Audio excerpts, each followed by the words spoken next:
রূপাকে সঙ্গে নিয়ে বাড়ির গ্যারেজে এসে থামে বাঁধন।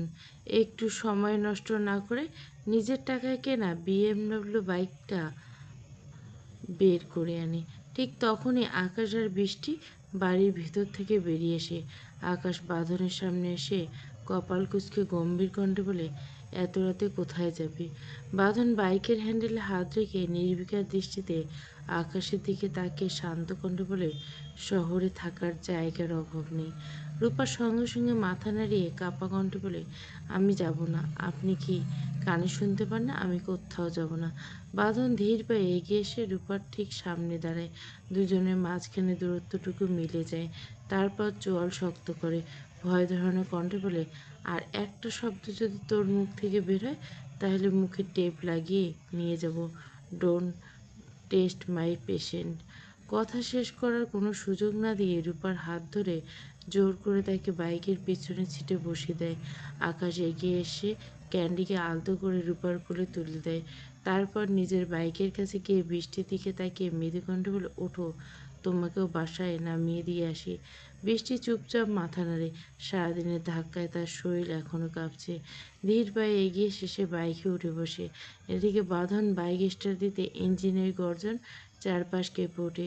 বাইক সামান্য এগোতে ভারসাম্য হারানো ভয়ে রূপা চমকে উঠে বাঁধনের শক্ত কাঁধ আঁকড়ে ধরে। ওদিকে আকাশ নিজের বাইক স্টার্ট দিয়ে ঠোঁটের কোণে হালকা এক হাসি টেনে বৃষ্টির দিকে তাকিয়ে বলে, আমি কিন্তু আস্তে বাইক চালাতে পারি না। ভালো করে ধরে বসো, নইলে পড়ে যাবে। কাঁপা কাঁপা হাতে খুব আলতো করে আকাশের কাঁধে হাত রাখে বৃষ্টি। স্পর্শটা এতটাই হালকা যেন জোরে ধরলে অপরাধ হবে। আকাশ একবার শুধু পাশ ফিরে তাকায়, তারপর আর কিছু না বলে বাইকটা স্টার্ট দেয়। মুহূর্তের মধ্যে দুইটা বাইক রাতের ফাঁকা শহরে রাস্তায় ছুটে যায়। বাঁধনের বাইকের পেছনে নিশ্চুপ হয়ে বসে আছে রূপা। এক হাতে শক্ত করে আঁকড়ে ধরে আছে বাঁধনের কাঁধ। বাতাসে তার কপালের সামনে চুলগুলো বারবার উড়ে এসে মুখে ছুঁয়ে যাচ্ছে। অজান্তে আর চোখে বারবার হেলমেট পরা বাঁধনের দিকে তাকাচ্ছে সে। কেন জানি বুকের ভিতর অদ্ভুত এক অনুভূতি কাজ করছে। ভয়, অস্বস্তি, বিস্ময় সব কিছু মাঝে অচেনা এক ভালো লাগে এসে নিঃশব্দে মনটাকে ছুঁয়ে যাচ্ছে। নিজের অনুভূতিকে বিশ্বাস করতে পারছে না রূপা। এখনও যেন তার কাছে সব কিছু স্বপ্নের মতো লাগছে। সত্যি কি তার বিয়ে হয়ে গেছে? তা আবার বাঁধনের সাথে? ভাবলে বুকের ভেতরটা কেঁপে উঠছে। কিছু দূর যাওয়ার পর আকাশ নিজের বাইকটা বাঁধনের সমার দিলে এনে ঘাড় ঘুরিয়ে তার দিকে তাকায়। স্বাভাবিক কণ্ঠে বলে, সারাদিনটা ঠিকমতো কিছুই খাওয়া হয়নি। চল আগে একটা রেস্টুরেন্টে যাই, কিছু খেয়ে তারপর সেখানে যাওয়া যাবে। বাঁধন কোনো উত্তর দেয় না, শুধু সামান্য মাথা নেড়ে সম্মতি জানিয়ে বাইকের গতি ঘুরিয়ে শহরের একটি আভিজাত রেস্টুরেন্টের সামনে এসে থামে। তার পেছনে আকাশ বাইক থামায়। চারজনে ভেতরে ঢুকে নীরবে যার যার মতো হালকা কিছু খেয়ে নেয়। পুরো সময়টা রূপা প্রায় মাথা নিচু করেই বসে থাকে। মাঝে মাঝে শুধু চোখ তুলে বাঁধনের দিকে তাকায়, আবার দ্রুত দৃষ্টি সরিয়ে ফেলে। খাওয়া শেষ করে সবাই রেস্টুরেন্টের বাইরে বেরিয়ে এসে চারপাশে তখন রাত আরও গভীর হচ্ছে। রূপা কিছুক্ষণ ইতস্তত করে দাঁড়িয়ে থাকে, তারপর ধীর পায়ে বাঁধনের কাছে একে দ্বিধাভরা কণ্ঠে বলে, এত রাতে আমি আপনার সঙ্গে কোথায় যাব? বাঁধন কোনো উত্তর না দিয়ে পকেট থেকে ফোনটা বের করে স্ক্রিনে কয়েকবার আঙ্গুল চালিয়ে কী যেন দেখে। তারপর নির্বিকার মুখে একেবারে নির্লিপ্ত কণ্ঠে বলে, জাহান্নামে যাবি আমার সঙ্গে?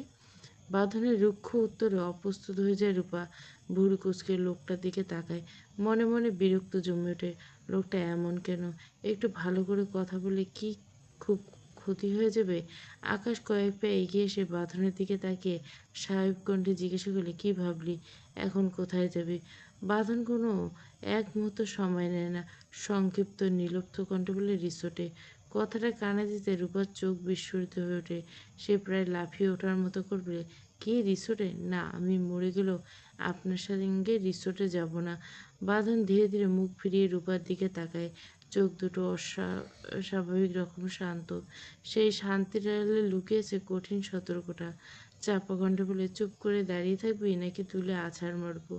বাঁধনের কণ্ঠে কঠোরতা রূপাকে থমকে যায়। ঠোঁট কামড়ে চুপ করে দাঁড়িয়ে থাকে। বৃষ্টি আস্তে করে রূপার কাছে এগিয়ে আসে। চারপাশে একবার তাকিয়ে খুব নিচু স্বরে তার কানের কাছে ফিসফিস করে বলে, চুপ থাকো, ভাইয়ের মুড একদম অফ। দেখছিস না মুখটা কেমন সিরিয়াস হয়েছে। রূপা মুখ ফুলে খুব আস্তে স্বরে জবাব দেয়, আমি তো সবসময় ওনাকে এমন গম্ভীর দেখি, মনে হয় লোকটা হাসতেও জানে না। বৃষ্টি হালকা দীর্ঘশ্বাস ফেলে আবার ফিসফিস করে বলে, জানে কিন্তু খুব কম, তাই প্লিজ এখন আর কিছু বলিস না, না হলে আবার ধমক খাবি। তারপর আর কোনো কথা হয় না। রূপা আর বৃষ্টি চুপচাপ পাশাপাশি দাঁড়িয়ে থেকে এদিকে বাঁধন আর আকাশ একটু দূরে সরে গিয়ে নিচু স্বরে কিছুক্ষণ নিজেদের মধ্যে কথা বলে। কথাবার্তা শেষ হতে দুজনে একে অপরের দিকে তাকিয়ে মাথা নাড়ে। আকাশ নিজের বাইকের কাছে গিয়ে হেলমেট পরে বৃষ্টির দিকে তাকিয়ে শান্ত কণ্ঠে বলে, আসো। বৃষ্টি একবার রূপার দিকে তাকায়, চোখে মুখে উদ্বেগ স্পষ্ট। ধীরে ধীরে এগিয়ে আসে, তার দুই হাত পা মৃদু স্বরে বলে, ভয় পাস না রূপা, কিচ্ছু হবে না, ইনশাল্লাহ। আমি যাই, কলেজে দেখাবার, প্লিজ ভয় পাবি না, ঠিক আছে? রূপা কিছু বলতে পারে না, শুধু নিঃশব্দে মাথা নাড়ে। পরক্ষণে বৃষ্টি রূপাকে শক্ত করে জড়িয়ে ধরে। রূপাও তাকে আঁকড়ে ধরে কয়েক মুহূর্ত দাঁড়িয়ে থেকে। দুজনের চোখে অদ্ভুত এক বিষণ্ণতা। অবশেষে বৃষ্টি ধীরে ধীরে সরে আসে।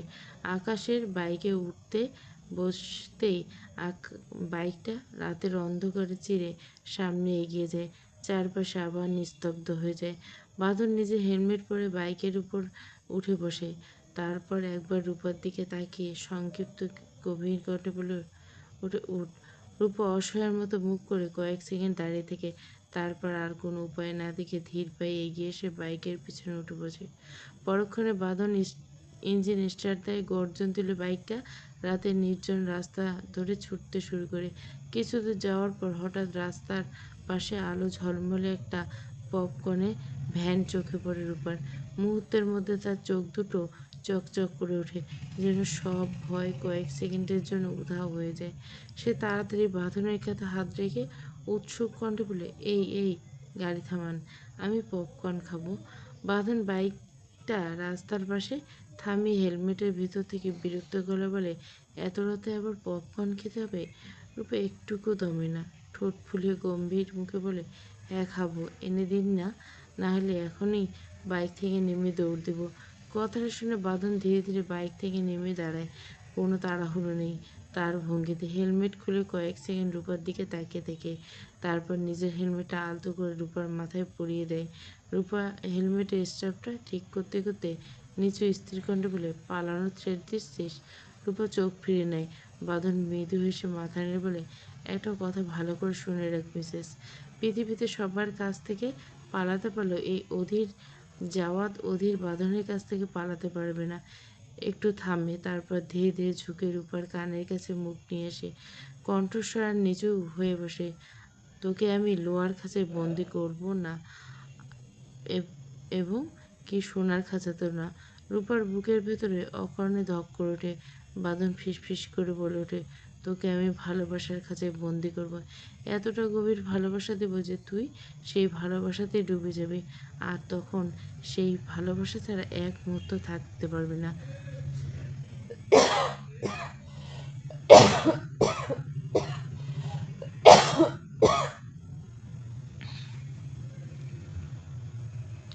Mark my word.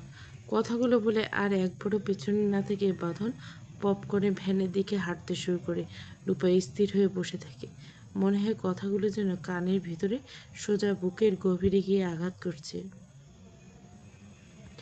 অজানা এক শিহরণ সারা শরীরে ছড়িয়ে পড়ে। বুকের ভিতর ধুকপুক শব্দটা অস্বাভাবিকভাবে দ্রুত হতে থাকে। কেন এমন হচ্ছে? এমনটা উত্তর রূপার নিজের কাছেও নেই। কয়েক মিনিট পর বাঁধন এক প্যাকেট গরম গরম পপকর্ন কিনে এনে রূপার হাতে ধরিয়ে দেয়। পপকর্নটা হাতে নিয়ে রূপা মুখ বাঁকিয়ে বলে, চলন্ত বাইকে বসে আমি পপকর্ন খেতে পারবো না, তার চেয়ে একটু দূরে কোথাও দাঁড়ান। বাঁধন বিরক্তিতে চোখ বন্ধ করে একবার গভীর নিঃশ্বাস ফেলে, তারপর দাঁতে দাঁত চেপে কোনো কথা না বলে আবার বাইক স্টার্ট দেয়। কিছু দূর গিয়ে নির্জন ফাঁকা একটা রাস্তার পাশে বাইক থামে। বাইক থামাতে রূপা মাথা থেকে হেলমেট খুলে ক্যান্ডিকে আলতো করে বাঁধনের কোলে বসিয়ে দেয়। তারপর নিজেও বাইকের সিটে দু পা এক পাশে ঝুলিয়ে বেশ আয়েশ করে পপকর্ন খেতে থাকে। বাঁধন অসহায়ের মতো একবার আকাশের দিকে তাকিয়ে থাকে, তারপর বাইকে হেলান দিয়ে দাঁড়ায়। এক হাতে পকেটে, অন্য হাতে ক্যান্ডিকে সামনে রেখে। ক্যান্ডি নিশ্চুপ হয়ে তার কোলে বসে আছে, আর ঠিক পাশে দাঁড়িয়ে থাকা অষ্টাদশী মেয়ে যেন নিজের আলাদা এক জগতে ডুবে আছে। এক মনে পপকর্ন খাচ্ছে, খয়েরি লিপস্টিকের ছোঁয়া, ছোট্ট ওষ্ঠ জোড়ার কখনো গোল হয়ে উঠছে, কখনো আবার আলতো করে নড়ছে। মাঝে মাঝে খেতে খেতে অজান্তে গাল দুটো হালকা ফুলিয়ে ফেলছে। রাতের আবছা আলোয় ফাঁকা রাস্তায় নিস্তব্ধতা আর গাঢ় নীল রঙের শাড়ির আভায় রূপাকে আজ অদ্ভুত রকমের মোহময় লাগছে। বাঁধনের দৃষ্টি ধীরে ধীরে স্থির হয়ে যায় তার মুখের দিকে। কেউ অদৃশ্য ঘোর যেন তাকে আটকে রাখে, চোখ সরাতে চেয়েও সরাতে পারে না। রাত তখন প্রায় 12টা ছুঁইছে। ব্যস্ত শহরটা ধীরে ধীরে নিস্তব্ধ হয়ে এসছে। দূরের স্ট্রিট লাইটগুলো হলদে আলোয় কালো পিচঢালা রাস্তা জুড়ে ছড়িয়ে পড়ে এক অদ্ভুত শান্ত পরিবেশ তৈরি করছে। পপকর্নের শেষ দানাটাও মুখে দিয়ে রূপা বড় একটা হাই তুলে বাঁধনের দিকে তাকিয়ে বলে, চলুন না একটু হাঁটি। বাঁধন ভুরু কুঁচকে বিরক্ত কণ্ঠে বলে, ইউ রূপ, ফাজলামি করছিস, অনেক রাত হয়েছে, চুপচাপ ওঠ।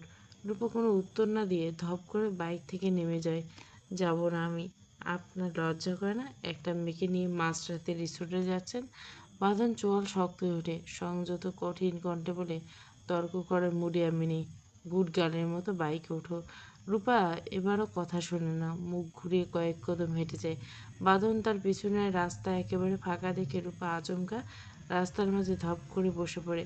বাঁধন কপালে হাত ঠেকিয়ে অবিশ্বাসের দৃষ্টি দেখায়, এখানে বসলি কেন?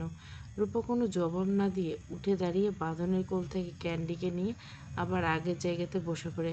গাল দুটো ফুলে গম্ভীর মুখে বলে, আপনি আমি আপনার সঙ্গে এক রিসোর্টে যাব না। বলে ক্যান্ডিকে কোলে নিয়ে মুখ ঘুরিয়ে বসে থাকে। বাঁধন ভেতর ভেতর বিরক্ত হলেও সেটা প্রকাশ করে না। ধীরে ধীরে এগিয়ে এসে রূপার পাশে ধপ করে বসে পড়ে। একবার আর চোখে বাঁধনের দিকে তাকিয়ে আবার মুখ ফিরে নেয় রূপা। বাঁধনের চোখে এবার অদ্ভুত এক কোমলতা নেমে আসে। গাল ফুলে বসে থাকা মেয়েটাকে দেখে হাসি চেপে রাখতে পারে না। হালকা মজা করে বলে, কী ব্যাপার, রুটির মতো গাল ফুলিয়ে বসে আছিস কেন? রূপা একই ভঙ্গিতে গম্ভীর গলে বলে, বলছি তো আমি আপনার সঙ্গে রিসোর্টে যাব না। বলে রূপা ঠোঁট ফুলিয়ে মুখ ঘুরিয়ে বসে রইল। কোলে থাকা তুলতুলে ক্যান্ডির মাথায় আলতো করে হাত বুলোতে বুলোতে গম্ভীর মুখে সামনের নির্জন রাস্তাটার দিকে তাকিয়েছে। তার চোখে মুখে এমন এক অভিমান যেন বাঁধনের বিরুদ্ধে নীরব আন্দোলন শুরু করে দিয়েছে সে। বাঁধন একবার রূপার মুখের দিকে আর একবার চারপাশে তাকালো। রাতের আধুনিক শহরের প্রশস্ত রাস্তা একেবারে ফাঁকা। দূরের স্ট্রিট লাইটগুলো আলো কালো পিচঢালা রাস্তার উপর ছড়িয়ে পড়ে অপূর্ব এক পরিবেশ তৈরি করছে। রূপার রাগী মুখ দেখে বাঁধনের ঠোঁটে কোণে দুষ্টু হাসি ফুটে উঠল। সে ধীরে ধীরে আরও একটু গা ঘেঁষে রূপার পাশে এসে পড়ল। তারপর কাঁধ সামান্য ঝুঁকে মুচকি এসে বলল, তাহলে চল রিসোর্টে না যাই, এই রাস্তায় শুয়ে পড়ি, দেখ আশেপাশে কেউ নেই। কথাটা বলে বাঁধন একটু থামলো, তারপর নিচু গলায় চোখ টিপে দুষ্টুমি ভরে হাসি দিয়ে বলল, তুই যদি অনুমতি দিস তাহলে 2 থেকে 3 হওয়ার মিশনটা এখান থেকে শুরু করি, কেমন? কথাটা শুনে রূপা ধীরে ধীরে মুখ ঘুরিয়ে আর চোখে বাঁধনের দিকে তাকালো। কয়েক সেকেন্ড ওর মুখের দিকে স্থির দৃষ্টিতে তাকিয়ে থেকে অবশেষে বিড়বিড় করে বলল, আপনার দ্বারা এইসব বলাই সম্ভব? কী পরিমাণ নির্লজ্জ হলে একজন মানুষ নিজের বাবাকে শ্বশুর ডাকে। রূপা বিড়বিড় করে কথাগুলো স্পষ্ট শুনতে পেল বাঁধন, কিন্তু রাগ হলো না, উল্টো দুষ্টু একটা হাসি দিল। তারপর রূপার দিক ফুলে থাকা গালের দিকে মুগ্ধ হয়ে তাকিয়ে হালকা সুরে গেয়ে উঠল, আমি ফুল ছিঁড়ে ভুল করেছি, কাঁটার আঘাত পেয়েছি। রূপা থমকে যায়। বাঁধনের গুনগুন করে গাওয়া সুরটা যেন কয়েক মুহূর্তের জন্য চারপাশের সমস্ত নীরবতাকে চাপিয়ে যায়। বিস্ময়ে তার চোখ দুটো বড় হয়ে ওঠে। লোকটা গানও গাইতে পারে? বিশ্বাস করতে চায় না। অজান্তে বারবার আর চোখে বাঁধনের দিকে তাকায়। কিছুক্ষণ আগে যে মানুষটা আগুনের মতো রাগে ফুটছিল, সেই মানুষের কণ্ঠে এখন অদ্ভুত এক কোমলতা। রূপা নিজেই ভাবনায় ডুবে থাকতে বাঁধন ধীরে ধীরে তার দিকে আরও ঘেঁষে আসে। কোনো কথা না বলে আলতো করে রূপার কাঁধে রেখে দেয়। ঘুম জড়ানো ক্লান্ত কণ্ঠে ফিসফিস করে বলে, রূপা আর জেদ করিস না, প্লিজ চল, আমি ভীষণ ক্লান্ত, মাথাটা ফেটে যাচ্ছে। একটু থেমে গভীর নিঃশ্বাস নিয়ে আবার বলে, আই প্রমিস তোকে আমি কিচ্ছু করবো না। 30 বছর নিজেকে কন্ট্রোল করে পেরেছি, দরকার হলে আরও 30 বছর পারবো। I can do it, so please চল। বাঁধনের কণ্ঠে আজ প্রথমবার কোনো জেদ নেই, কোনো হুকুম নেই, আছে শুধু ক্লান্তি, একরাশ আন্তরিকতা। রূপার বুকের ভেতরটা কেমন যেন মোচড় দিয়ে ওঠে। সে ধীরে ধীরে বাঁধনের দিকে তাকায়। লোকটার চোখে মুখে সত্যি ক্লান্তির ছাপ স্পষ্ট। চোখের নিচে হালকা অবসাদ, কণ্ঠে শক্তি নেই আগের মতো। অকারণে বুকের ভেতরে এক ফোঁটা মায়া জন্ম নেয় রূপার। কিছুক্ষণ চুপ করে থেকে আস্তে করে বলল, আচ্ছা চলুন। তারপর রূপাকে নিয়ে বাঁধন বাইকটা শহরের একটা নামকরা রিসোর্টের সামনে এসে থামায়। চারপাশে তখন নিস্তব্ধতা। দূরের আলোয় রিসোর্টে বিশাল ভবনটা আরও অভিজাত দেখাচ্ছে। বাঁধন বাইকটা থেকে নেমে রূপার দিকে তাকিয়ে সংক্ষিপ্ত কণ্ঠে বলে, চল। রূপা চুপচাপ ক্যান্ডিকে কোলে নিয়ে তার পেছন পেছন হাঁটতে থাকে। দুজনে রিসেপশনে ঢুকে ডেস্কে বসে থাকা তরুণ কর্মচারী ভদ্র হাসি দিয়ে দাঁড়িয়ে যায়। জি স্যার, বলুন কিভাবে আপনাকে সাহায্য করতে পারি। বাঁধন একদম সরস্বতী উত্তর দেয়, এক রাতের জন্য একটা রুম চাই। ছেলেটা পেশাদার ভঙ্গিতে বলে, শিওর স্যার, তবে রেজিস্ট্রেশনের জন্য আপনাদের বিবাহের কাগজ আর আপনার পরিচয়পত্র লাগবে। বাঁধন মুখে হালকা বিরক্তির ছাপ ফুটে কোনো কথা না বলে পকেট থেকে সদ্য করা কাবিননামার কাগজ বের করে কাউন্টারের উপর রাখে। তারপর নিজের পরিচয়পত্রটা এগিয়ে দেয়। ছেলেটা প্রথমে কাবিননামার উপর চোখ বুলিয়ে নেয়, তারপর পরিচয়পত্র হাতে নিয়ে হঠাৎ থমকে যায়। মুহূর্তের মধ্যে চোখ বিস্ময় হয়ে ওঠে, হাত দুটো কেঁপে ওঠে। এই শহরে এসপি। সে তড়িঘড়ি করে সোজা হয়ে দাঁড়িয়ে বলে, স্যার, আমি আপনাকে চিনতে পারিনি, ভুল হয়ে গেছে স্যার। বাঁধন নির্বিকার ভঙ্গিতে তার দিকে তাকিয়ে শান্ত অথচ গম্ভীর কণ্ঠে বলে, এতবার সরি বলার দরকার নেই। আপনি আপনার দায়িত্ব পালন করেছেন। সো রিল্যাক্স, এখন রুমের ব্যবস্থা করুন। বাঁধনের কথায় ছেলেটা স্বস্তির নিঃশ্বাস ফেলে তারপর দ্রুত কম্পিউটারের প্রয়োজনীয় তথ্য এন্ট্রি করতে শুরু করে।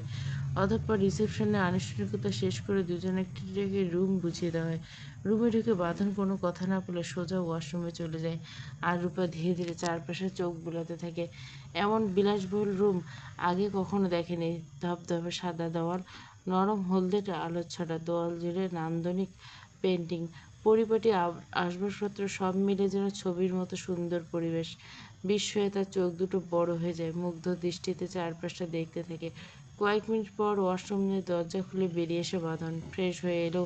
চোখে মুখে ক্লান্তির ছাপ এখনো স্পষ্ট। রূপার দিকে তাকাতে তার দৃষ্টি আটকে যায়। ভারী বেনারসি গয়না আর বউ সাজে এখনো একইভাবে দাঁড়িয়ে আছে মেয়েটা।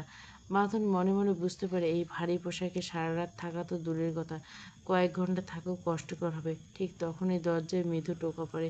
বাঁধন এগিয়ে গিয়ে দরজা খুলতে রিসোর্টের এক নারী কর্মচারী ভেতরে প্রবেশ করেন। তার হাতে একটা ট্রে, সেখানে কিছু শুকনো খাবার আর পানির বোতল রাখা।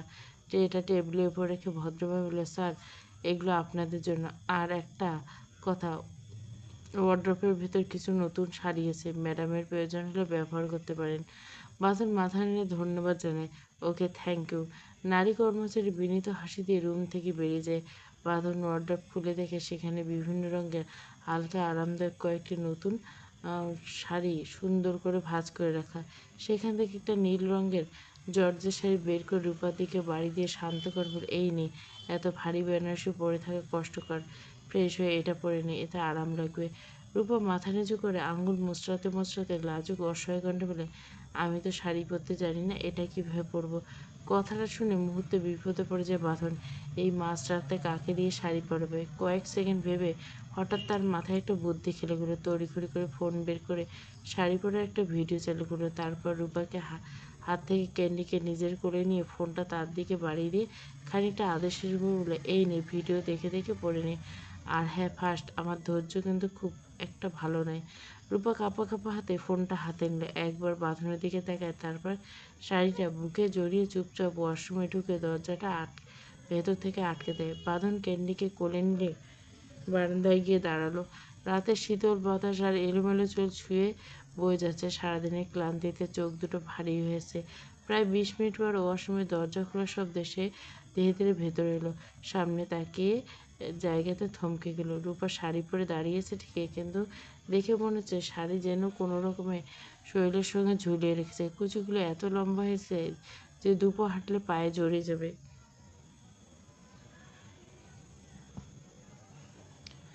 আঁচলটা একপাশে বেঁকে আছে। বাঁধনের দৃষ্টি নিচের উপর স্থির রেখে রূপা অস্বস্তিতে ঠোঁট নিচু স্বরে বলে, এইভাবে তাকিয়ে থাকবেন না। আমি তো আগেই বলেছিলাম আমি শাড়ি পরতে জানি না। কোনো রকম ভিডিও দেখে পড়ে নিয়েছি। বাঁধন কোনো উত্তর দিল না। ক্যান্ডিকে বিছানার পর আলতো করে বসিয়ে ধীর পায়ে রূপার সামনে এসে দাঁড়ায়। যেই না শাড়ির কুচিগুলো ঠিক করতে হাত বাড়িয়েছে অমনি রূপা দুপা পিছিয়ে গিয়ে শাড়িটা বুকের কাছে শক্ত করে চেপে ধরে চোখ বড় বড় করে, এই কী করছেন? একদম কাছে আসবে না। আগের থেকে বলে দিচ্ছি, আমাকে ছুঁবেন না। আপনি নিজেই প্রমিস করেছিলেন কিছু করবেন না। বাঁধন বিরক্তিতে চোখ বন্ধ করে একবার গভীর নিঃশ্বাস ফেলে, তারপর কপালে হাত থেকে বলে, ইয়ে আল্লাহ, আরে বেয়াদব মেয়ে, রোমান্স করতে আসেনি। এভাবে শাড়ি পরে থাকলে 5 মিনিট পর খুলে যাবে। এদিকে আয়, ভিডিও দেখে ঠিক করে পড়ে দিছি। রূপা যেদি মুখে মাথা নাড়িয়ে আরও এক কদম পিছিয়ে যায়। না মানে খুলবে সেটা তো আমি সামলাবো, আমাকে শাড়ি পরিয়ে দিতে হবে না। বাঁধন কয়েক মুহূর্ত তার দিকে তাকিয়ে থেকে তারপর ঠোঁট বাঁকিয়ে অসহায়ের মতো হেসে বলে, ওকে, অ্যাজ ইউ উইশ। পরে যদি শাড়ি খুলে গিয়ে মাঝরাতে কান্নাকাটি করিস তখন কিন্তু আমার কাছে আসবি না, আগে ওয়ার্নিং করে দিলাম। কথাটা বলে বিরক্তিতে নিজের গা থেকে পাঞ্জাবিটা এক ঝটকায় সোফার উপর ছুঁড়ে মারল, তারপর জুতো খোলার ধৈর্য দেখালো না। জুতো পরা অবস্থায় ধপ করে বিছানায় শুয়ে পড়ল। ছাদের দিকে তাকিয়ে বিড়বিড় করে বলল, এই মেয়ে আমাকে সত্যি পাগল বানিয়ে ছাড়বে। হুট করে বাঁধনকে খালি গায়ে দেখে রূপার চোখ দুটো দ্রুত বন্ধ করে নিল। সে চোখ বন্ধ করে আড়ষ্ট কণ্ঠে বলল, এই আপনি এভাবে খালি গায়ে শুয়ে পড়লেন কেন? বাঁধন বালিশে মুখ গুজে এক রহস্যময় হাসি দিল। বাঁধন তার কণ্ঠস্বরে ধরনের চাপা। রূপাকে সঙ্গে নিয়ে একই পুরুষালী অধিকার সে বালিশে মুখ রেখে বলে উঠল, তোর সাথে রোমান্স করবো তাই বিছানা আয়, খালি দেখাচ্ছি মজা। রূপার গলার কান্নার সুর কাঁদো কাঁদো মুখে প্রতিবাদ করে উঠল, আপনি বলেছিলেন আমাকে কিছু করবেন না, তখন এখন এসব বলছেন কেন? বাঁধনের মাথায় যেন আগুন জ্বলছে। ও কি রূপাকে বিয়ে করলো নাকি কোনো পাগলকে? ফোঁস করে জোরে শ্বাস টেনে সে বিছানা থেকে উঠে দাঁড়ালো। তার প্রতিটি পদক্ষেপ এক ধরনের বর্ণতা। অদ্ভুত এক রোমাঞ্চের ভঙ্গিতে সে রূপার দিকে এগোতে এগোতে নিচু স্বরে বলল, মিথ্যে বলেছিলাম তোকে রুমে আনার জন্য, এখন সেই মিথ্যে সত্যি করব। আজ তোকে আস্ত গিলে ফেলবো, দেখি কে তোকে আমার হাত থেকে বাঁচায়। কাছে আয় সুইটার। রূপা ভয়ে কাঁপছে, পায়ের তলার মাটি সরে যাচ্ছে। সে পিছোতে পিছোতে আতঙ্কিত গলায় বলল, দেখুন ভালো হবে না কিন্তু আমার কাছে আসবেন না, খুব খারাপ হয়ে যাবে। পিছোতে পিছোতে রূপার পিঠ গিয়ে ঠেকলো শক্ত দেওয়ালে। পালানোর আর কোনো পথ নেই। ঠিক সেই মুহূর্তে ঝড়ের গতিতে এগিয়ে এলো বাঁধন। তার দু হাতের মাঝখানে রূপাকে আবদ্ধ করে ফেলল। খালি গায়ে বাঁধনের বুকের উত্তাপ আর শরীর থেকে ভেসে এলা তীব্র গন্ধ সরাসরি রূপার নাকে গিয়ে ধাক্কা লাগলো। রূপার শরীরটা যেন মুহূর্তে অবশ হয়ে গেল। সে চোখ জোড়া আরো শক্ত করে বন্ধ করে ফেলল, যেন বাইরের পৃথিবীকে পুরোপুরি আড়াল করতে চায়।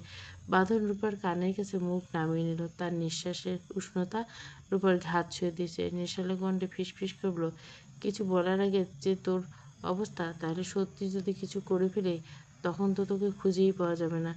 রূপা দিশেহারা হয়ে নিজের হাত দিয়ে বাঁধনের বুকে ধাক্কা দিতে লাগলো। চোখ বন্ধ করে অবস্থা আর্তনাদ করে উঠল, প্লিজ দয়া করে দূরে সরে যান, আমি বলছি দূরে সরে যান। রূপা সারা শরীর কাঁপছে। বাঁধনের পুরুষালী গন্ধে তার মস্তিষ্ক যেন কাজ করা বন্ধ করে দিছে। বাঁধনের স্থির দৃষ্টিতে তাকিয়ে থাকলো রমণের দিকে। মেয়েটা এই অসহায় কম্পন অবস্থা থেকে বাঁধন নিজেকে কেমন জানি বেসামাল মনে হচ্ছে।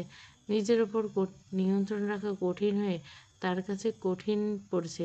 শয়তানি হাসি দিয়ে বলল, রিল্যাক্স সোনা, কিছু করিনি, শাড়ি খুলে যাবে, তখন কিন্তু আমার দোষ দিতে পারবি না। পুরুষালী ফিসফিসানি কণ্ঠস্বর সর্বাঙ্গে নিথর হয়ে আসে। পুরুষটির ফিসফিসানি কণ্ঠস্বর সর্বাঙ্গ নিথর হয়ে আসে অষ্টাদশে। দু হাতে পুরুষটির উদাম বুক সরাতে চাইলেও শরীর যেন বেইমানি করছে। হাতগুলো আড়ষ্ট হয়ে পড়ছে, দীর্ঘ চোখের পাপড়িগুলো থরথর করে কাঁপছে।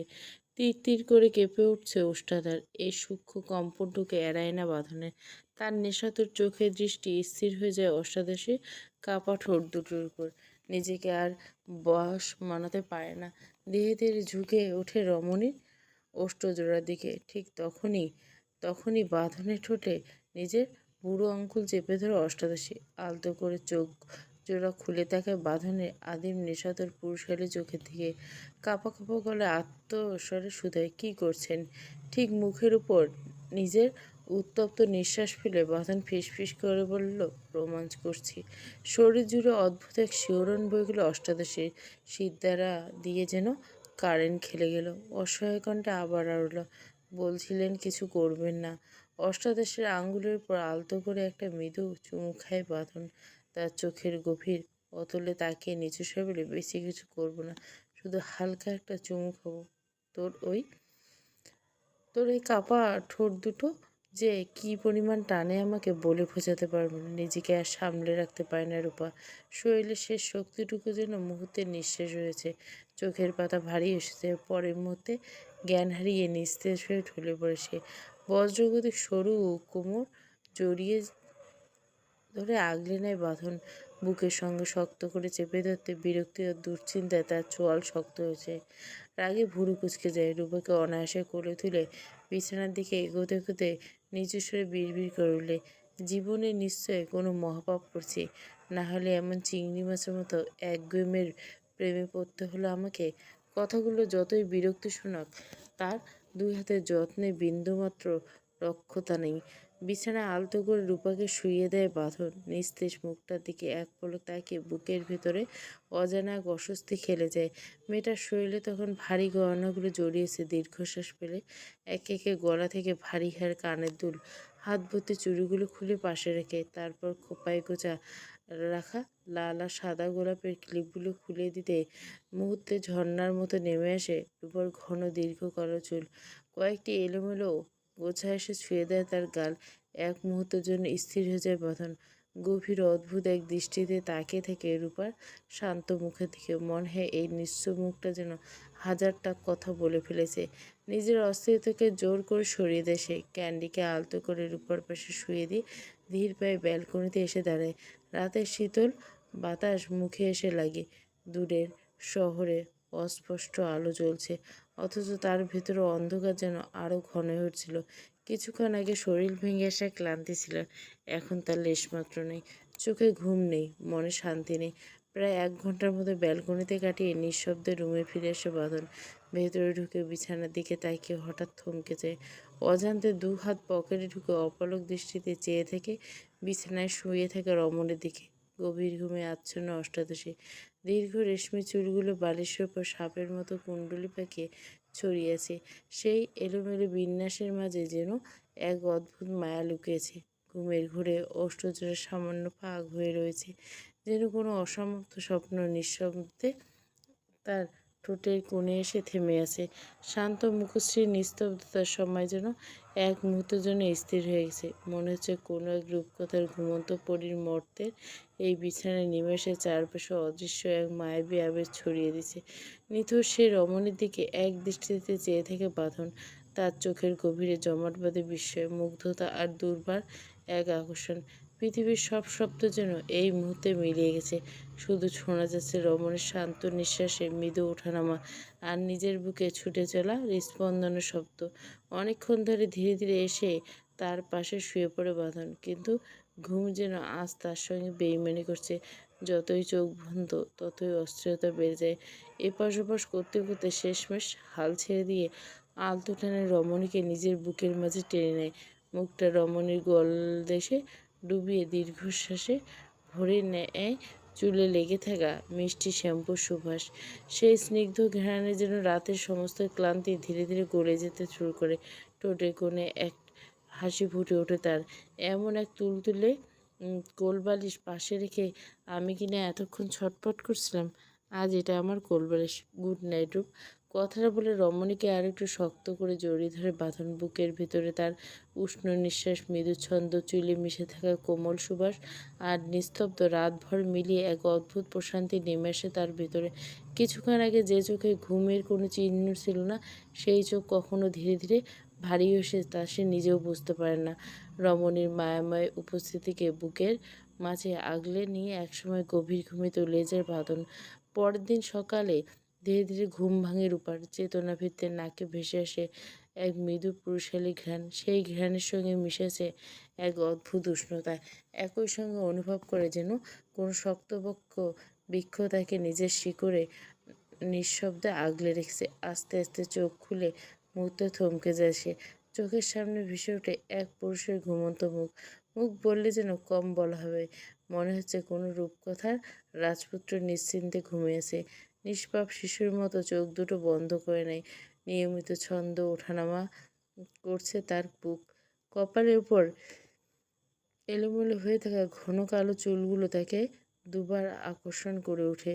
তীক্ষ্ণ নাক, দৃঢ় চোয়াল, ঘন ভুরু আর শান্ত মনোভাব সব মিলে যেন সৃষ্টিকর্তা বড় যত্ন করে এঁকেছেন এই মানুষটিকে। ঘুমের মধ্যে মুখ ফুটে আছে এক অদ্ভুত ব্যক্তিত্ব, যা সহজে চোখ ফেরানো যায় না। রূপা হাঁ করে তাকিয়ে থাকে। একজন পুরুষ এতটা সুদর্শন হতে পারে? এতদিন সে শুধু মানুষের মুখে শুনেছে, কিছু মানুষকে দেখলে বারবার দেখতে ইচ্ছে করছে, আর সেই কথাটা সত্যতা নিজের চোখে দেখছে সে। বাঁধনকে না দেখলে হয়তো কোনোদিন বিশ্বাসই করতো না একজন পুরুষ এতটা সুন্দর, এতটা মায়াবী আর একই সঙ্গে এতটা ব্যক্তিত্বময় হতে পারে।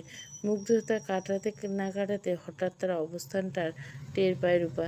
সে বাঁধনের উন্মুক্ত বুকে মাথা রেখে শুয়েছে, আর বাঁধন যেন এক অবুঝ শিশুর মতো দু হাত দিয়ে তাকে শক্ত করে জড়িয়ে নিশ্চিন্তে ঘুমিয়েছে। মুহূর্তে রূপার বুকের ভেতরটা কেঁপে উঠল, সারা শরীর অদ্ভুত এক শিহরণ ছড়িয়ে পড়ল। এই জীবনে এই প্রথম কোনো পুরুষ এতটা কাছে। বুকের ভেতর স্পন্দন যেন নিজের নিয়ম ভুলে গেল। নিঃশ্বাস ভারী হয়ে আসে। খুব সাবধানে বাঁধনের হাত সরানোর চেষ্টা করে রূপা, কিন্তু ঘুমন্তের মধ্যে তার আলিঙ্গন যেন দৃঢ়, এক চুলও নড়তে পারে না। একবার মনে হয় মানুষটার ঘুম ভেঙে দেখ। পরক্ষণে সেই ভাবনা উধাও হয়ে যায়। এত নিষ্পাপ, এত নিশ্চিত একটা ঘুম ভাঙাতে মন সায় দেয় না। শেষমেশ নিচের ঠোঁটটা দাঁতে চেপে চুপচাপ অপলক দৃষ্টিতে তাকিয়ে থাকে ঘুমন্ত পুরুষটির মুখের দিকে। বেশ কিছুক্ষণ পর বাঁধন হালকা নড়েচড়ে ওঠে। মুহূর্তের মধ্যে রূপা তড়িঘড়ি করে চোখ বন্ধ করে নেয়, যেন তার ঘুম এখনো ভাঙেনি। ধীরে ধীরে চোখ খুলে বাঁধন সতর্কভাবে রূপাকে ছেড়ে উঠে বসে। ফোনের স্ক্রিনে সময় দেখে চমকে ওঠে। দ্রুত তোয়ালে হাতে ওয়াশরুমে ঢুকে পড়ে ওয়াশরুমের দরজা বন্ধ হতে শব্দ পেতে রূপা আবার চোখ খুলে ধীরে ধীরে উঠে বসে। ঘুমের কারণে তার কোমরে ছড়িয়ে থাকা দীর্ঘ চুলগুলো সম্পূর্ণ এলোমেলো হয়েছে। কালো রেশমের ঢেউ যেন চারিদিকে ছড়িয়ে পড়ছে। পাশে তাকিয়ে দেখে ক্যান্ডি এখনো নিশ্চিন্তে ঘুমিয়েছে। মৃদু হাসি ফুটে ওঠে তার ঠোঁটে, কিন্তু বিছানা থেকে নামতে গিয়ে সেই হাসি মিলিয়ে যায়। শাড়ির কুচিগুলো পুরো এলোমেলো হয়ে মেঝের উপর লম্বা হয়ে ছড়িয়েছে। মনে হচ্ছে এক পা এগোলে শাড়িটা খুলে যাবে। অসহায় মুখে চারপাশে একবার তাকিয়ে আবার নিজের শাড়ির দিকে তাকায় রূপা। উপায়ন্তর না পেরে মুখ ভার করে কিছুক্ষণ চুপচাপ দাঁড়িয়ে থেকে বেশ কিছুক্ষণ পর ওয়াশরুম থেকে বেরিয়ে এসে বাঁধন কাঁধে ঝুলছে চলে রূপা রুমে পা রাখতে তার চোখ যেন মূর্তির মতো দাঁড়িয়ে থাকা রূপর উপর পড়ে। এক মুহূর্তের জন্য থমকে যায় বাঁধন। মেয়েটাকে দেখে মনে হচ্ছে এ যেন রূপা নয়, ঘুম ভেঙে কোনো অদ্ভুত এক মায়াবিনী দাঁড়িয়েছে তার সামনে।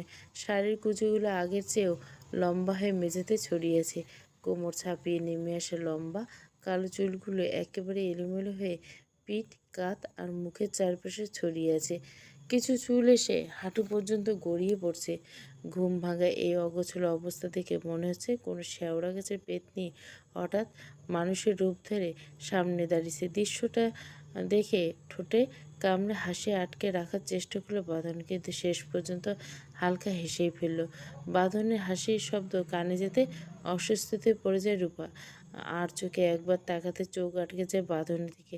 ফ্রেশ হয়ে আসা বাঁধনের উন্মুক্ত শরীর, প্রশস্ত কাঁধ আর দৃঢ় পুরুষালী ব্যক্তিত্ব মুহূর্তে অপ্রস্তুত হয়ে পড়ে রূপা। এক ঝলক তাকিয়ে তাড়াতাড়ি চোখ নামিয়ে নেয়। লজ্জায় গাল দুটো উষ্ণ হয়ে ওঠে। মাথা নিচু করে চুপচাপ দাঁড়িয়ে থেকে রূপা। বাঁধন ধীরে ধীরে তার সামনে এসে দুহাত পকেটে ঢুকে দাঁড়ায়। কিছুক্ষণ নীরব তাকিয়ে থেকে গম্ভীর কণ্ঠে বলে, কী হয়েছে? এভাবে মূর্তির মতো দাঁড়িয়ে আছিস কেন? রূপা মাথা নিচু রেখে আজ থেকে বলে, আমি বাড়ি যাব। বাঁধন এক মুহূর্ত দেরি না করে শান্ত গলায় বলে, ইম্পসিবল। রূপা এবার মাথা তুলে আবার চোখে তাকায়। কেন? বাঁধনের চোখে দৃঢ়তা। ধীর কণ্ঠে বলে, আমার বউকে আমি আর ওই বাড়িতে পা রাখতে দেব না। রূপা কিছুক্ষণ চুপ থেকে প্রশ্ন করে, জোর করছেন? বাঁধন ঠোঁটের কোণে ফুটে ওঠে সেই পরিচিত বাঁকা হাসি। আমি জোর করতে পছন্দ করি, আই লাইক ইট। আবারও মাথা নিচু করে ফেলে রূপা। কিছুক্ষণ ঠোঁট কামড়ে চুপ থেকে সাহস সঞ্চয় করে বলে, দেখুন, আমাকে বাড়ি যেতে হবে। আমার কোনো জামা কাপড় সঙ্গে আনা নেই, বই খাতা ওই বাড়িতে। আমি এখন না গেলে পড়াশোনাটা করবো কীভাবে? আর প্লিজ আপনি একটু বাইরে যান। আপনাকে এভাবে খালি গায়ে দেখে আমার খুব লজ্জা লাগছে। কথাটা শুনে ধীর যে একটা দীর্ঘশ্বাস ফেলে বাঁধন টেবিলের উপর রাখা ফোনটা হাতে তুলে নিয়ে স্ক্রিনে চোখ রেখে কয়েক সেকেন্ড নীরব থেকে নির্বিকার কণ্ঠে বই খাতা কলম টাইম মতো চলে আসবে। আর একটু থেমে গিয়ে একই স্বাভাবিক ভঙ্গিতে যোগ করে, ড্রেস নিয়ে টেনশন করিস না, ওটা আমি কিনে দেবো। ফোন লক করে আবার সরাসরি রূপার দিকে তাকায় বাঁধন, চোখের দৃষ্টি মুহূর্তে কঠিন হয়ে যায়। আর একটা কথা, ওই বাড়ি একটা জিনিস ছোঁয়া আমি আমার বউয়ের গায়ে লাগতে দেবো না, দ্যাটস ফাইনাল। কথাগুলো শুনে আর কিছু বলার সাহস পায় না রূপা, মাথা নিচু করে দাঁড়িয়ে থেকে আর চোখে একবার তাকিয়ে আবার ফোনটা পকেটে ঢুকিয়ে ফেলে বাঁধন। দাঁড়িয়ে থেকে টাইম ওয়েস্ট করিস না, ফ্রেশ হয়ে আয়, বের হবো। রূপা কিছুক্ষণ ইতস্তত করে, তারপর শাড়ির কুচি দেখে তাকে খুব আস্তে করে বলে, শাড়ি খুলে যাবে। ভুরু কুচকে তাকায় বাঁধন। হোয়াট? লজ্জায় কান পর্যন্ত লাল হয়ে যায় রূপার। শাড়ির আঁচল মুঠে চেপে ধরে নিচু স্বরে বলে, এই শাড়ি পরে হাঁটতে পারছি না, মনে হচ্ছে একটু হাঁটলেই খুলে যাবে, এক পা এগোতে ভয় লাগছে। কয়েক মুহূর্ত চুপচাপ তাকিয়ে থাকে বাঁধন, তারপর ঠোঁটের কোণে ধীরে ধীরে ফুটে ওঠে এক দুষ্টু হাসি। সিরিয়াসলি? তাহলে একটু হাঁট দেখি, শাড়ির কনফিডেন্স বেশি নাকি তোর?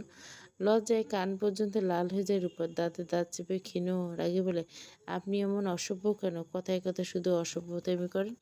রূপার দিকে ধীরে ধীরে এগিয়ে এসে বাঁধন, ঠোঁটের কোণে হালকা বাঁকা হাসি ফুটে ওঠে। নিচু নির্লিপ্ত স্বর বলে, নো, আমি এখন অসভ্য হইনি, যা দেখছি এখন টেইলার। ফুল ভার্সন দেখলে তোর মতো চিংড়ি মাছকে খুঁজেই পাওয়া যাবে না।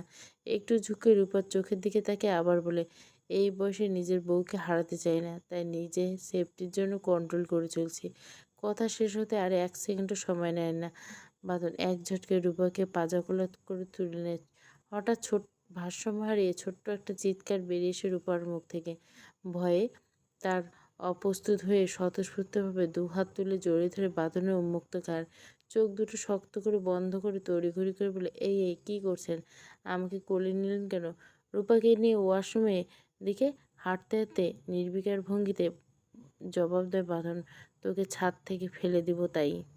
রজনী রহমানের মাথাটা যেন কাজ করাই বন্ধ করে দিয়েছে। চোখের সামনে মুহূর্তের মধ্যে ভেঙে চুরমার হয়ে যাচ্ছে বহু বছরের সাজানো সব পরিকল্পনা। যে মেয়েটাকে নিজের স্বার্থে ব্যবহার করার জন্য এতদিন ধরে আগলে রেখেছে, সেই রূপাকে বিয়ে করে নিয়ে চলে গেছে বাঁধন। বিষয়টা এখনও বিশ্বাস করতে পারছেন না তিনি। বুকের ভেতর অস্থিরতা ক্রমশ বাড়তে লাগলো। নিজের রুম জুড়ে পাগলের মতো পায়চারি করছেন রজনী রহমান। হাতে ধরা ফোনটা স্ক্রিনে বারবার চোখ বুলে নিচ্ছেন, অপেক্ষা করছেন একটা ফোন কলে। অবশেষে ফোনটা কেঁপে উঠল। রিং বাজতে তড়িঘড়ি করে কল রিসিভ করে কানে তুললেন রজনী রহমান। ওপাশ থেকে ভেসে আসলো বিরক্ত গলা, কী হয়েছে? এতবার ফোন দিয়েছো কেন? কোনো ঝামেলা নাকি? ক্লান্তভাবে কপাল চেপে ধরে ভারী গলায় বললেন রজনী রহমান, ঝামেলা না, সর্বনাশ হয়ে গেছে। ওপাশের লোকটা কয়েক সেকেন্ড চুপ থেকে গম্ভীর স্বরে বললেন, ধাঁধা না করে পরিষ্কার করে বলো কী হয়েছে। দাঁতে দাঁত চেপে বদ্ধ করে নিলেন রজনী রহমান, তারপর ধীরে ধীরে বললেন, আমার সৎ ছেলে রূপাকে বিয়ে করে নিয়ে বাড়ি ছেড়ে চলে গেছে। কথাটা শেষ হতে যেন বিস্ফোরণ ঘটল। কি কি বলছো তুমি? বাঁধন রূপাকে বিয়ে করছে, এটা কীভাবে সম্ভব? সব কিছু শুরুর থেকে খুলে বলো। রজনী রহমান একটাও ঘটনা লুকোলেন না, প্রথম থেকে শেষ পর্যন্ত যা ঘটেছে সব বিস্তারিত বললেন। পুরোটা শুনে ওপাশে দীর্ঘ কয়েক মুহূর্ত নীরবতা নেমে আসে, তারপর ভারী একটা দীর্ঘশ্বাস শব্দ ভেসে আসে। রজনী, ব্যাপারটা আমাদের ধারণার চেয়েও খারাপ হয়ে গেছে। রূপা এখন একজন এসপির স্ত্রী। ওর কাছ থেকে সই নেওয়া, তারপর ওকে সরিয়ে দেওয়া, দুটো এখন আগের মতো সহজ থাকবে না। তুমি কোথায় ছিলে? বিয়ে আটকাতে পারলে না? হতাশায় কপাল চেপে ধরল রজনী রহমান। বিরক্তি মিশ্রিত কণ্ঠ বলে, আমি কি জানতাম বাঁধন এমন একটা কাজ করবে? সবাই তো জানে রূপা ওর সৎ বোন, ভাই হয়ে সে মেয়েকে বিয়ে করবে, এমন কথা কোনোদিন মাথায় আসেনি। যদি সামান্য টের পেতাম তাহলে অনেক আগে রূপাকে এই শহর থেকে অনেক দূরে পাঠিয়ে দিতাম, আজ এই দিনটা দেখতে হতো না। ওপাশের লোকটা কিছুক্ষণ চুপ করে থাকে, তারপর নিচু কিছুটা হুমকি মিশ্রিত গলা বলে, এখন ভুল নিয়ে আফসোস করে লাভ নেই, নতুন করে চাল দিতে হবে। কারণ বাঁধন যদি একবার সব কিছু জানতে শুরু করে, তাহলে শুধু আমাদের প্ল্যান না, আমাদের কেউই আর নিরাপদ থাকবে না। রজনী রহমান কপালে হাত বুলিয়ে দীর্ঘশ্বাস ফেলে, চোখে মুখে স্পষ্ট অসহ্য। বহু বছরের সাজানো হিসাব যেন মুহূর্তে মধ্যে ভেঙে চুরমার হয়ে যাচ্ছে। কয়েক সেকেন্ড নীরব থেকে অবশেষে ধীর কণ্ঠে বলেন, তো এখন কি করব? ওপাশ থেকে কিছুক্ষণ কোনো শব্দ এলো না। মনে হচ্ছে লোকটা নতুন কিছু সব কিছু হিসাব করছে। তারপর ঠান্ডা ভারী কণ্ঠে বললেন পুরুষটি, আপাতত চুপ থাকো। এখন কিছু করা যাবে না। তাড়াহুড়ো করলে উল্টে সব কিছু নষ্ট হবে যাবে। আর শোনো, বাঁধন রূপাকে নিয়ে কোথায় উঠেছে, কোথায় থাকছে সেটা খুঁজে বের করে ঠিকানাটা যত দ্রুত সম্ভব জানতে হবে। সময় হলে আমাকেও জানিয়ে দেবে তোমাকে কি করতে হবে। বুকের ভিতর জমে থাকা দীর্ঘশ্বাসটা ধীরে ধীরে বেরিয়ে এসে পরাজিত গলায় রজনী রহমান, ঠিক আছে। রূপাকে নিয়ে নতুন ফ্ল্যাটে উঠেছে বাঁধন। ফ্ল্যাটের ভেতরে পা রাখতে মুগ্ধ হয়ে থমকে যায় রূপা। বড় বড় চোখে অবাক দৃষ্টিতে চারপাশে দেখতে থাকে কিছুক্ষণ। তারপর নিজের কৌতূহল আটকে রাখতে পারে না। এক রুম থেকে আর এক রুম ঘুরে ঘুরে সব কিছু দেখছে সে। কখনো ড্রয়িং রুম, কখনো বারান্দা, কখনো রান্নাঘর। পুরো ফ্ল্যাটটাই যেন তার কাছে নতুন এক অচেনা জগৎ। পরনে কখনো সেই নীল শাড়ি, রিসোর্টের একটা কর্মচারী মেয়ে সুন্দর করে শাড়ি পরিয়ে দিচ্ছে রূপাকে নিজের মতো করে ফ্ল্যাটে ঘুরতে দেখতে দিয়ে ফোন বের করে অখিলকে কল দেয় বাঁধন। রূপার সব বই খাতা আগে বাড়ি থেকে নিয়ে আসতে বলে, সঙ্গে নিজের প্রয়োজনীয় জিনিসপত্র আনতে বলে। ফোন রেখে নিজে বেরিয়ে যায় মার্কেট থেকে। একটার পর একটা দোকান ঘুরে নিজের পছন্দ মতো রূপার জন্য ড্রেস কিনতে থাকে। চার সেট সারা নেয়, কারণ সারারা পরলে রূপাকে সবচেয়ে সুন্দর লাগে। এরপর কয়েক সেট পাকিস্তানি থ্রি পিস পছন্দ করে। নিজের টি শার্টের সঙ্গে রং মিলিয়ে আরও কয়েকটা পাতলা কামিজ নেয়, সঙ্গে কয়েক পিস টি শার্ট। সব কিছু যেন নিজের পছন্দ মতো নেয় বাঁধন, যেন রূপার আলমারিতে কোনো কিছুর অভাব না থাকে। সব কেনাকাটা শেষে দুই হাতে শপিং ব্যাগ নিয়ে ফ্ল্যাটে ফিরে আসে বাঁধন। দরজা খুলতে অভ্যাসগত চোখ চলে যায় ড্রয়িং রুমে রেখে রূপা নিয়ে। প্রথমত বিষয়টা স্বাভাবিক মনে হয়, হয়তো অন্য কোনো রুমে আছে। ড্রয়িং রুমে থেকে বেডরুমে তাকায়, বারান্দায় যায়, সেখানেও নেই। রান্নাঘর, ওয়াশরুম, পুরো ফ্ল্যাটটা চোখের পলকে খুঁজে ফেলে বাঁধন, কিন্তু কোথাও নেই। মুহূর্তে শক্ত হয়ে ওঠে বাঁধনের চোয়াল, কপালের শিরাগুলো টান টান হয়ে আসে। বুকের ভেতরের অস্বস্তিতে ধীরে ধীরে রাগে পরিণত হয়। রূপা পালিয়েছে কথাটা মাথায় আসতে চোখের দৃষ্টি মুহূর্তে বরফের মতো ঠান্ডা হয়ে যায়। হাতে থাকা শপিং ব্যাগগুলো সোফার উপর রেখে দরজার দিকে এগিয়ে যায় বাঁধন। ঠিক তখনই ছোট্ট ক্যান্ডি দৌড়ে এসে বাঁধনের পায়ের কাছে এসে থেমে যায়। আর ক্যান্ডির ঠিক পিছনে শাড়ির কুচি দু হাতে সামলে প্রাণপণে দৌড়ে রুমে ঢুকে পড়ে রূপা। বাঁধন কিছু বুঝে ওঠার আগে ধপ করে দরজাটা বন্ধ করে দেয়।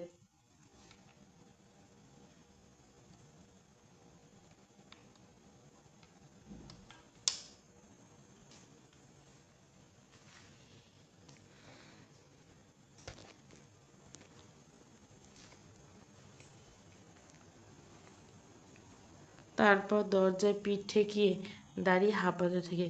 বুক দ্রুত ওঠানামা করছে, কপাল চিকচিক করছে ঘামের বিন্দু। মনে হচ্ছে একটু হলে কেউ তাকে ধরে ফেলতো।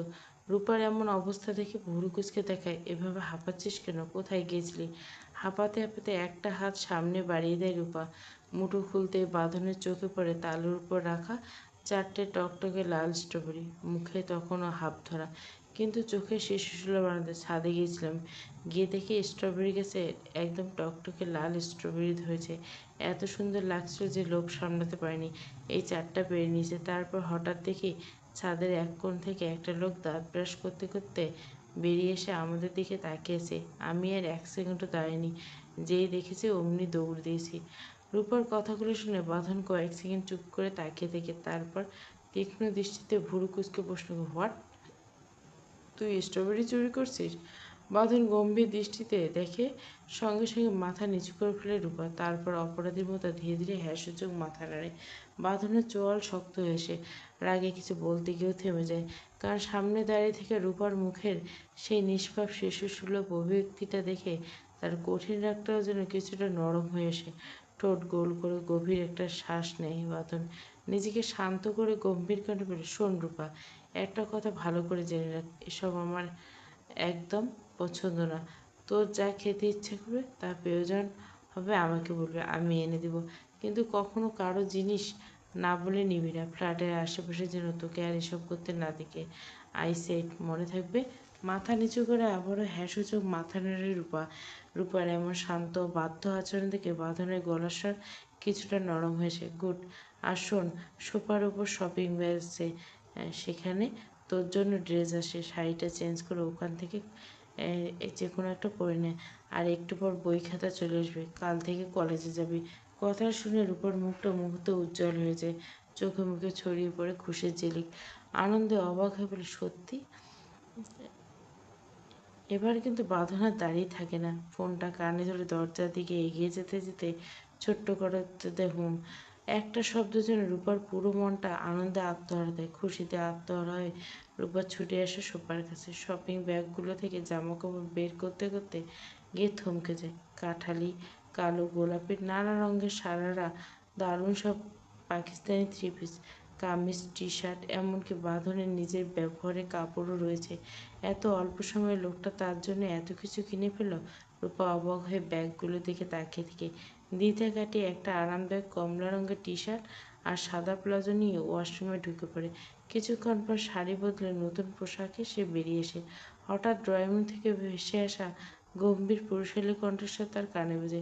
কৌতূহল হয়ে ড্রয়িং রুমের দিকে পা বাড়ে, গিয়ে দেখে সোফায় বসে বাঁধন আর অকুল অন্তত সিরিয়াস ভঙ্গিতে কিছু একটা আলোচনা করছিল। সোফার উপর বড় ব্যাগ মোড়া, বোঝা যাচ্ছে ওগুলোতে রূপার বইপত্র। এদিকে বাঁধনের ভরাট গলার স্বর তীক্ষ্ণ দৃষ্টিতে অখিলের দিকে তাকিয়ে প্রশ্ন করে, শান্তার কী অবস্থা অখিল?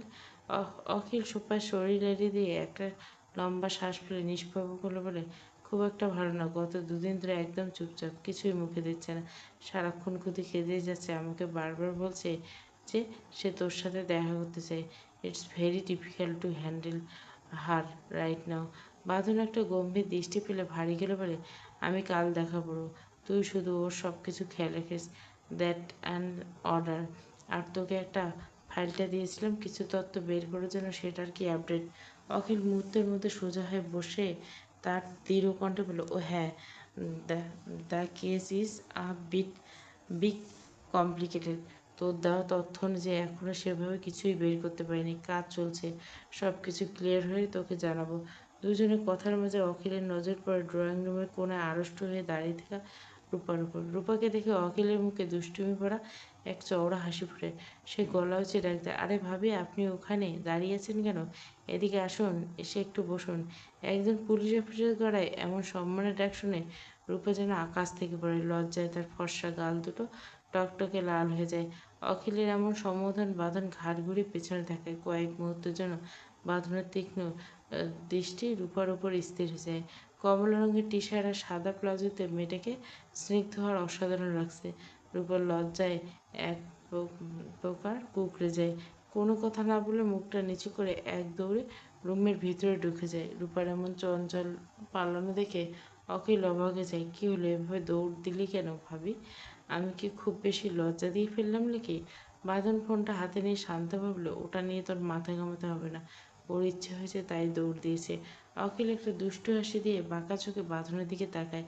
সে একটু ঝুঁকে নিচু বলে, তা আমার জানে জিগার বন্ধু, ম্যারিড লাইফ কেমন চলছে? মামা কাকা হওয়ার সুসংবাদটা কবে দিচ্ছিস?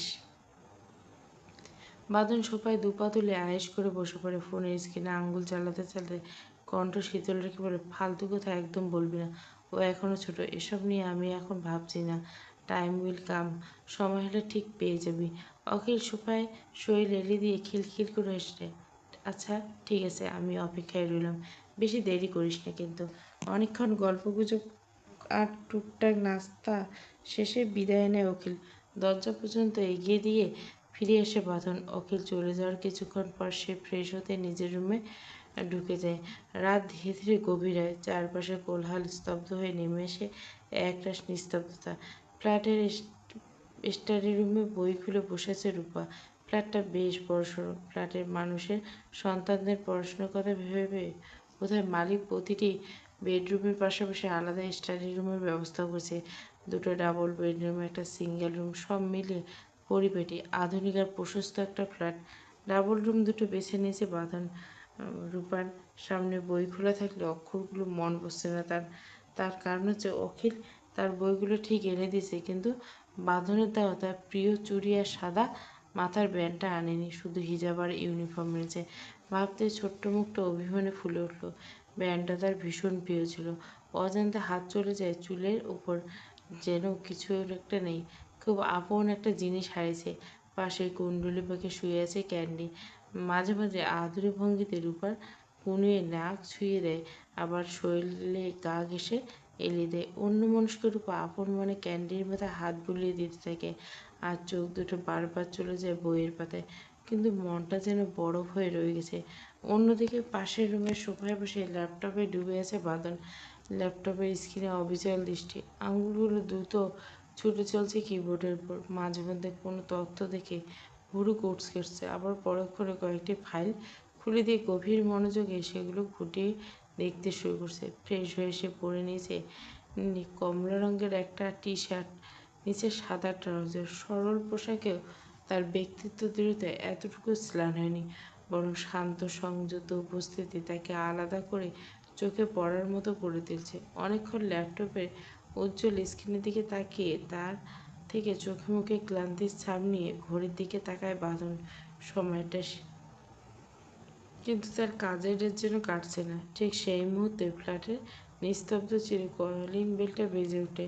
সম্ভবত ডেলিভারি ম্যান এসেছে, কারণ সে খাবার অর্ডার করেছিল। একটা অস্থির নিঃশ্বাস ফেলে গাল ফুলিয়ে সে ল্যাপটপটা ধপ করে বন্ধ করে দেয়। উঠে দাঁড়িয়ে ধীর ভারী পায়ে হেঁটে গিয়ে দরজা খুলল। ডেলিভারি বয় খাবারের প্যাকেটটা বাড়িয়ে নিয়ে নিচু স্বরে বলে, স্যার, আপনার অর্ডারটা। বাঁধন মিল মিটিয়ে প্যাকেটটা হাতে নিয়ে ভেতরে ফিরে আসে। ড্রয়িং রুমে ব্যাগটা রেখে সে পা বাড়ায় স্টাডি রুমের দিকে। রুমের ভেতরে মৃদু আলোয় এক অদ্ভুত নিস্তব্ধতা। রুমে ঢুকতে বাঁধনের চোখ আটকে যায় টেবিলের উপর পড়ে থাকা রূপার দিকে। রূপার মাথাটা টেবিলের উপর গুজে পড়ে আছে, হাতে ধরো কলম দিয়ে সাদা পাতার উপর একটার পর একটা দাগ টেনে হিজিবিজি কাটছে। তার গাল দুটি এমনভাবে ফুলে আছে যেন অভিমান করে রাগে ফেটে পড়বে কোনো বেলুনের মতো। বাঁধন দরজার ফ্রেম ঘেঁষে দাঁড়িয়েছে অন্ধকারে আর আলোর লুকোচুরিতে। এই অষ্টাদশী মানিয়ে নেওয়ার অবয়বটার দিকে পলকহীন চেয়ে রইল। তারপর মখমলে গলায় বলে উঠল, কী হয়েছে? এভাবে পড়ার টেবিলে যুদ্ধক্ষেত্র বানিয়ে গাল ফুলিয়ে বসে আছিস কেন? বাঁধনের কণ্ঠে সেই পরিচিত ভারী সুরটা রূপার কানে পৌঁছাতে সে চমকে ওঠে। চট করে ঘাড় ঘুরিয়ে দরজার দিকে তাকাতে চোখের মনে স্থির হয়ে যায়। বাঁধনের পরে তারই মতো কমলা রঙের টি শার্ট আর সাদা উভয় একই রঙের ম্যাচিং। ফর্সা শরীরের উপর এই উজ্জ্বল রঙের প্রলেপ বাঁধনের পৌরুষকে এক তীব্র ও বিপজ্জনক রূপ দিয়েছে। রূপার হৃৎপিণ্ডটা এক মুহূর্তের জন্য ছিঁড়ে বেরিয়ে আসতে চাইল। বাঁধনের এই আমোঘ আকর্ষণের জালে সে পুরোপুরি ধরা পড়ে গেছে। অষ্টাদশী এই ঘোর লাগা নিবিড় চাহিনি দেখে বাঁধনের ঠোঁটের কোণে ফুটে উঠল এক অদম্য বাসনার বাঁকা হাসি। সে ধীরে ধীরে রূপার দিকে এগিয়ে এলো, ফিসফিস করে বলল, আমি জানি আমি দেখতে সুন্দর, তাই বলে এইভাবে তাকিয়ে থাকবি? চোখ নামা। তোর এই কামুক চোখের দৃষ্টি একদম সুবিধার না। এমন বাজে দৃষ্টিতে আমার দিকে তাকাবি না। বাঁধনের কথায় ঘোর কাটে রূপার। মুহূর্তের মধ্যে গাল দুটো ফুলিয়ে ফেলে জেদে চোখ বন্ধ করে নিল। এত বড় অপমান! লোকটার দিকে আর তাকাবি না। রূপার এমন শিশুসুলভ কাণ্ড দেখে বাঁধন নিজের ঠোঁটের কামড়ে হাসি থামানোর চেষ্টা করলো। মেয়েটা কি আসলে পাগল নাকি? সে শান্ত পায়ে রূপার পাশে চেয়ার টেনে বসে পড়ল। ক্যান্ডিকে কোলে নিয়ে তুলে তার নরম লোমে হাত বুলোতে বুলোতে নিচু স্বরে বলল, এমন বেলুনের মতো গাল ফুলিয়ে বল কী হয়েছে? রূপা গাল ফুলিয়ে চোখ বন্ধ রেখে একগুঁয়ে বলে, কিছু না, আপনার জানতে হবে না, যান এখান থেকে, আমাকে একা থাকতে দিন। বাঁধন ক্যান্ডিকে আলতো করে টেবিলে নামিয়ে রেখে পুরো শরীরটা রূপার দিকে ঘুরিয়ে বসল। তার কণ্ঠে এবার অধিকারে মিশেলে এক গাম্ভীর্য, চোখ খোল। আর কি হয়েছে সেটা ভালো মেয়ের মতো বলবি নাকি অন্যভাবে আদায় করবি? রূপা চোখ বন্ধ রেখেই যেন কোনো জেদি বাচ্চা অস্ফুট স্বরে বলে, আমার ব্যান্ড লাগবে, ব্যান্ড এনে দেন। বাঁধন ভুরু কুঁচকে রূপার দিকে তাকায়, তার কণ্ঠে বিস্ময়। ব্যান্ড? কিসের ব্যান্ড? রূপা এবার চোখ না খুলে হাতটা বাতাসে ছুঁড়ে বলে, মাথার ব্যান্ড, যেটা আপনি দিয়েছিলেন। আমার ওই ব্যান্ড আর চুড়িগুলো চাই।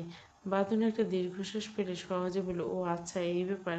কাল আমি নতুন করে কিনে নেবো। এখন চল, অনেক রাত হয়েছে, খেয়ে নিবি। রূপার সাথে সাথে মাথা ঝাঁকি চিৎকার, আমি নতুন কিছু বুঝি না, আমার ওই ব্যান্ড আর চুড়িগুলো চাই।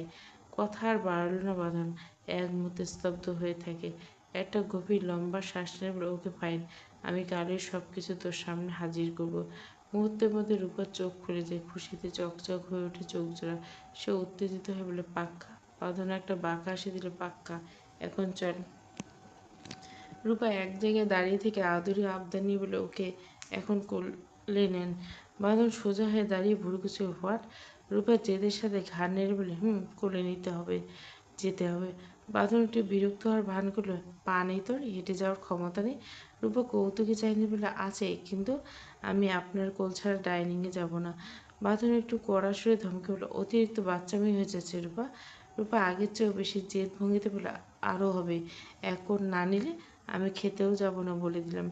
বাঁধনের চোয়াল শক্ত হেসে সে ধমক হচ্ছে বলে, এই জেদ আমার একদম পছন্দ না। I don't like it. একদম বাচ্চামি না করে সোজা হেঁটে চলো। রূপা উল্টো দিকে মুখ ফিরিয়ে কঠোর গেলে বলে, আমি আপনার কোল ছাড়া যাব না। আপনার খিদে লেগেছে, আপনি গিয়ে খান, আমি যাব না। রূপার এই আকস্মিক আদুরে জেদ আর অদ্ভুত বাচ্চামি স্বভাব ঠিক বুঝে উঠতে পারে না বাঁধন। মেয়েটা হুট করে কখন এমন জেদ আর বায়না করে ওঠে তা বাঁধনের মস্তিষ্ক অগোচর। কিছুক্ষণ সে রূপার দিকে নীরব নিষ্পলক দৃষ্টিতে তাকিয়ে রইল। তারপর একটা গভীর ও ভারী শ্বাস ফেলে ধীর স্বরে বলে উঠল, ওকে কোলেই নিয়ে যাচ্ছি বলে রূপাকে পাজাগোলা করে তুলে নিয়ে রূপা ছিটকে পিছিয়ে গিয়ে বলল, এই কী করছেন? বাঁধনের চোয়াল শক্ত হয়ে উঠল। তার ধৈর্যের বাঁধ যেন মুহূর্তে চুরমার হয়ে গেল। রূপার দিকে জ্বলন্ত চোখে তাকিয়ে থেকে গর্জে উঠল, থাপ্পড় দিব একটা, চোখে দেখতে পাস না যে কোলে নিয়েছিলাম? রূপা মুখ বাঁকিয়ে জবাব দাও, ও ওইভাবে কেন? বাঁধন বিরক্তিতে অতিশয্যে ভুরু কুচকে বলে, তো কীভাবে নেব?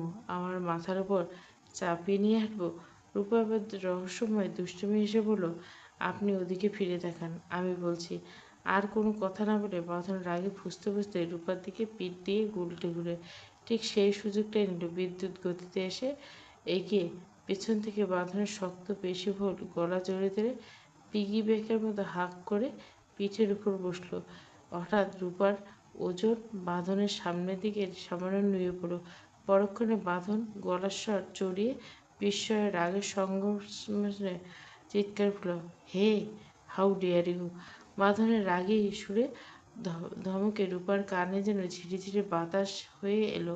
তাতে তার বিন্দুমাত্র ভয় নেই, উল্টো সে বাঁধনের গলা আরো শক্ত করে জড়িয়ে ধরল। নিজের দুই পা দিয়ে বাঁধনের শক্ত পেশিবহুল কোমরটা এমনভাবে পেঁচিয়ে নিল যেন তারা দুজনে একই অঙ্গে। এরপর বাঁধনের কানে গেছে মুখটা নিয়ে উষ্ণ নিঃশ্বাসের ফিসফিসে বলল, আপনি কেমন হাসবেন বলুন তো? বউয়ের সামান্য একটু ভারী এভাবে হেলে পড়ছেন। পুরোটা জীবন এই বউটাকে পিঠে নিয়ে সামলাবেন কী করে মিস্টার বাঁধন রহমান? বাঁধন রাগে গজগজ করল। রূপার ঠোঁটে ছোঁয়া আর তার মৃদু কণ্ঠস্বরের মাদকতায় বাঁধনের ঠোঁটের কোণে এক বাঁকা বিপজ্জনক শয়তানি হাসি ফুটে উঠল। রূপা যে তাকে জেনে শুনে উত্ত্যক্ত করছে তা বুঝতে বাঁধনের এক মুহূর্ত দেরি হলো না। সে ধীরে স্থিরভাবে সোজা হয়ে দাঁড়িয়ে নিজের হাতের বাঁধন আরও মজবুত করল। রূপার পা দুটো টেনে নিজের কোমরের সাথে এমনভাবে আটকালো যেন সে কোথাও পালাতে না পারে। ড্রয়িং রুমের দিকে পা বাড়াতে বাড়াতে লাগামহীন করে বলে, এই সামান্য ভার তো তুচ্ছ, এই ভার নিয়ে আমি নির্দ্বিধায় পুরো পৃথিবী ঘুরে দেখাতে পারি, কিন্তু তুই পারবি তো আমার পাগলামি আর আমার পাহাড় সমান ভার সামলাতে? বাঁধনের কথা গভীরতা রূপার কচি মাথায় ঢুকলো না। বাঁধনের কাঁধে ঠোঁট নেড়ে কৌতূহল, মানে কি বলছেন এসব? বাঁধন একটা দীর্ঘশ্বাস ফেলে নির্বিকার কণ্ঠে বলল, মনে মানে তোর তোর ওই ছোট্ট মাথায় ঘিলুতে এসব ঢুকবে না। বেশি বুদ্ধি খরচ না করে চুপচাপ থাক। রূপা আর কথা বাড়ল না, কিন্তু মনের ভিতরে তখন দুষ্টুর বুদ্ধি কাটছে। সে মনে মনে ভেসে এসলো, আপনার কি মনে হয় আমি আপনাকে পেয়ে খুশি না? আর এই পৃথিবীর কোনো মেয়ে আপনার মতো সুদর্শন এমন পুরুষ জীবনসঙ্গী পেয়ে খুশি না হয় থাকতেই পারে না। আমি তো ইচ্ছে করে হালকা ন্যাকামি করছিলাম যাতে আপনি বুঝতে না পারেন যে আমি আপনাকে কত খুশি। যাই হোক, সবশেষে এটাই বলি, স্বামী যদি হয় আপনার মতো ড্রেসিং বয়, তাহলে আমি রূপা সমাজ কেন পুরো পৃথিবী ছাড়তে রাজি আছি। এখন থেকে দেখবেন এই রূপা আসল কি। জ্বালিয়ে যদি আপনাকে না মেরেছি তাহলে আমিও মিসেস রূপা না। খাওয়ার টেবিলে এসে বাঁধন নিজের হাতে রূপাকে খাইয়ে দেয়। রূপা কোনো বাক্য ব্যয় না করে যেন এক শান্ত বাধ্যমের মতো সবটুকু খাবার মুখ বুজে খেয়ে নেয়। খাওয়া দাওয়া শেষে ক্লান্তি নিয়ে রূপা ঘুমানোর জন্য রুমের দিকে পা বাড়ায়। ঠিক তখনই বাঁধনের গভীর শীতল কণ্ঠস্বর নিস্তব্ধতা চিরে ভেসে আসে। কোথায় যাচ্ছিস? রূপা থমকে দাঁড়িয়ে মুহূর্তে ঘুরে দাঁড়ায়, চোখে মুখে স্পষ্ট বিস্ময় নিয়ে বলে, কেন ঘুমাতে? বাঁধন ধীর ভারী পায়ে তার সামনে এসে দাঁড়ায়। তারপর বাম দিকের একটা রুমের দিকে আঙুল উঁচিয়ে অঘরে বলে, ভুলে যাচ্ছিস? তোর রুম ওই দিকটায়। বাঁধনের নির্দেশ দিকে তাকাতে রূপার হৃৎপিণ্ডটা যেন এক মুহূর্তের জন্য থেমে দেয়। সে ইতস্তত করে অবিশ্বাস বলে, কিন্তু আপনি তো এই রুমে যাননি। আপনি তো ডান দিকে রুমে ঢুকলেন। বাঁধন বাঁকা চোখে তার দিকে তাকে উদাসীনভাবে, কারণ আমি ডান দিকে রুমে ঘুমাবো আর তুই বাম দিকটায়। রূপা মুহূর্তের জন্য পাথর হয়ে দাঁড়িয়ে তার মানে তারা আলাদা রুমে থাকবে? রূপার চোখের পাতায় জল চিকচিক করে ওঠে, কম্পিত কণ্ঠ বলে, আমরা আলাদা থাকবো? বাঁধনের শান্ত কিন্তু গভীর দৃষ্টি রূপার উপর স্থির। তার চোখের ভাষা তখন কঠোর। কোনো তর্কের অবকাশ নেই। খুব ছোট, যেন কোনো অমোঘ আদেশ জারি করে। সে বলে, এখন ভালো মার মতো চুপচাপ গিয়ে ঘুমা। আমার যেন দ্বিতীয়বার কোনো প্রশ্ন শুনতে না হয়। মাথা নিচু করে রূপা সেখানে দাঁড়িয়ে রয়, নড়াচড়া করার শক্তি যেন হারিয়ে ফেলছে। বাঁধন ভুরু কুঁচকে তীক্ষ্ণ দৃষ্টিতে তাকে ধমকে বলে, কি বলছি শুনতে পাসনি? শুনতে পাসনি? বাঁধনের সেই গম্ভীর ধমকের শব্দে রূপা ভয়ে কেঁপে ওঠে। তড়িঘড়ি করে ফ্লোর থেকে ক্যান্ডিকে কোলে তুলে নিয়ে সে এক দৌড়ে রুমে গিয়ে ধড়াস করে দরজাটা বন্ধ করে দেয়। বাঁধন কিছুক্ষণ নিঃশব্দে সেই দরজার দিকে তাকিয়ে রইল। তার বুক চিরে বেরিয়ে এলো দীর্ঘশ্বাস। সে এখন রূপার সাথে এক বিছানায় থাকতে চায় না। 30 বছর টপকে যুবক সে। এক যৌবনবতী নারীকে পাশে নিয়ে সারা রাত নিজেকে নিয়ন্ত্রণ করা এক অগ্নি পরীক্ষা। এই নিজেকে সামলানোর লড়াই সে নিজে হয়তো পাগল হয়ে যাবে, তাই ঝুঁকে নেয় আলাদা রুমের ব্যবস্থা করছে। বাঁধন পকেট থেকে ফোন বের করে স্ক্রিনে আঙ্গুল চালাতে চালাতে ধীর পায়ে নিজের রুমের দিকে চলে গেল। অন্যদিকে রূপার চোখের পাতায় ঘুমের ছিটেফোঁটা নেই। নরম বিছানায় এপাশ ওপাশ করতে সে অস্থির হয়ে উঠছে। কি পুরুষ! এক রাতেই তার সব ঘুম হারাম করে দিছে। বারবার ইচ্ছে হচ্ছে দৌড়ে গিয়ে বাঁধনের রুমে ঢুকে পড়ে, কিন্তু বাঁধনের কঠোর চাহনি আর ধমকের কথা মনে পড়তে অজানা ভয় তাকে জাপটে ধরছে। এভাবে অনেকক্ষণ কেটে গেল, তবু ঘুমের দেখা নেই। রাত যত গভীর হতে লাগলো, ঘরের নিস্তব্ধতা যেন রূপার বুকের ভেতর ভয়ের কাঁটা হয়ে বিঁধতে লাগলো। নতুন পরিবেশ, অচেনা রুমটা যেন তাকে গিলে খাচ্ছে। তার মনে হচ্ছে অন্ধকার আড়াল থেকে কোনো অশরীরী ছায়া তাকে পলকহীন চেয়ে আছে। অবশেষে ভয় আর না পেরে ক্যান্ডিকে বুকের কাছে টেনে নিয়ে বিছানা থেকে উঠে দাঁড়ায়। বিড়ালের মতো টিপ টিপ নিঃশব্দে এগিয়ে গেল দরজার দিকে। লকের শব্দ না করে সাবধানে দরজাটা খুলল। তারপর নিঃশ্বাস বন্ধ করে বাঁধনের রুমের সামনে এসে দাঁড়ালো। রুমের দরজাটা সামান্য ভেজানো, ভেতর থেকে ডিম লাইটে স্ল্যান আলো চুইয়ে বেরিয়ে আসছে। কাপা বুকে দরজার ফাঁক দিয়ে উঁকি দিল রূপা। দেখলো বাঁধন বিছানায় চিত হয়ে শুয়ে গভীর মনোযোগ দিয়ে ফোনের স্ক্রিনে আঙুল চালাচ্ছে। তার মুখে কোনো অভিব্যক্তি নেই, এক অদ্ভুত গাম্ভীর্য লেপ্টে আছে তাতে। লোকটা তাহলে এখনও ঘুমায়নি। রূপা অসহায়ের মতো দরজার বাইরে অন্ধকার চত্বরে দাঁড়িয়ে রইল। বাঁধনের সেই গম্ভীর অবয়বের দিকে তাকিয়ে একটা শব্দ করে সাহস করে তার তলপেট দলা পাকিয়ে গেল। বেশ কিছুক্ষণ এভাবে কাটালো। হঠাৎ বাঁধন ফোনটা বিছানার পাশে রাখতে রূপা বিদ্যুৎ গতিতে দেওয়ালের আড়ালে নিজেকে লুকিয়ে পেল। ভয়ে তার বুকের স্পন্দন বেড়ে গেছে, ঘন ঘন শ্বাস নিচ্ছে। ক্যান্ডিকে বুকের সাথে আরও জোরে চেপে দিল, যেন ওটাই যে এখন তার একমাত্র আশ্রয়।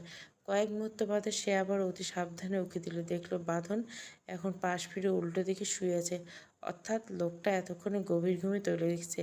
রূপা আর দেরি করল না, বিড়ালের মতো নিঃশব্দে পা টিপে টিপে বাঁধনের রুমে এসে ঢুকলো। সপ্তপর্ণে রুমের দরজাটা ভালো করে চাপিয়ে দিয়ে সে একদম বাঁধনের বিছানায় এসে দাঁড়ালো।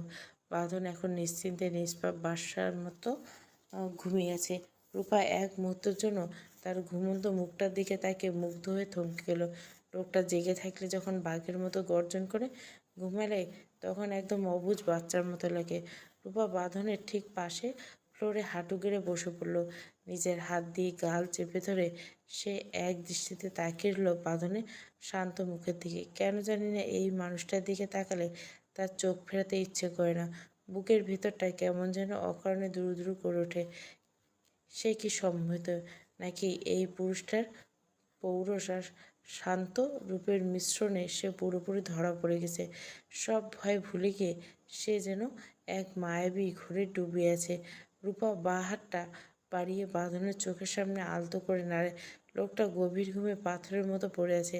রূপা একটা স্বস্তির নিঃশ্বাস ফেলে নিজের ঠোঁট কামড়ে ধরে উত্তেজনা নিয়ন্ত্রণ করার চেষ্টা করে। পালকের মতো ছোঁয়া ক্যান্ডির পাশে সরিয়ে দেয় সে। এরপর অতি সাবধানে বাঁধনের শক্ত কবজিতে হাত রেখে তুলে নেয়। তারপর বুকের উপর মাথা রেখে বিড়াল ছানার মতো গুটি গুটি মেরে শুয়ে পড়ে। মুহূর্তের মধ্যে বাঁধনের শরীর থেকে ভেসে আসা তীব্র আভিজাত্য মাখা পুরুষালী ঘ্রাণ রূপার নাকে তুফানের মতো আশ্রে পড়ে। রূপা যেন নিজে নিঃশ্বাস নিতে ভুলে যায়। শরীরটা অবশ হয়ে আসছে তার। নিজের অস্তিত্বের প্রতিটি কোণা এই নেশা মিশিয়ে দিতে বাঁধনের বুকের সঙ্গে আরও লেপ্টে যায়। বাঁধনের বুকের ধুকপুকানি রূপার কানে মৃদু ড্রাম বিটের মতো বাজছে। সেই স্পন্দন ছন্দ শুনতে শুনতে সে নিঃস্বার্থ নিঃশ্বাসগুলো যেন বুকের ভাঁজে আটকে ফেলে ফিসফিসে উঠে। যেমন আপনার কঠোর চেহারা, তেমনই তার এই মাদকতার ঘ্রাণ। বিশ্বাস করুন, পৃথিবীর নামি দামি সব পারফিউম আপনার গায়ে এর এই ঘ্রাণের কাছে তুচ্ছ, হার মানতে বাধ্য। কারণ পারফিউম তো শুধু সুবাস ছড়ায়, কিন্তু আপনি সরাসরি নেশা ছড়ান। এমন এক নেশা যার একবার স্বাদ পেলে মানুষ নিজেকে ভুলে যায়, বারবার ডুবে থাকতে ইচ্ছে করে শুধু আপনার এই ঘ্রাণেই। বাঁধন রূপের অধিকারী পর্ব 9। পুরো গল্পটা প্লে লিস্টে বলছিলাম, এই গল্পটা কন্টিনিউ দেবো। তোমরা কি চাও আমি বাঁধন রূপের অধিকারী আর কলঙ্কের কারুকাজ এই গল্প দুটো কন্টিনিউ করি? স্বাদের মায়াও দেব, উন্মাদনাটাও দেব। এই 4টা গল্প রানিং আছে, তবে ওগুলো গল্প শেষের পথে।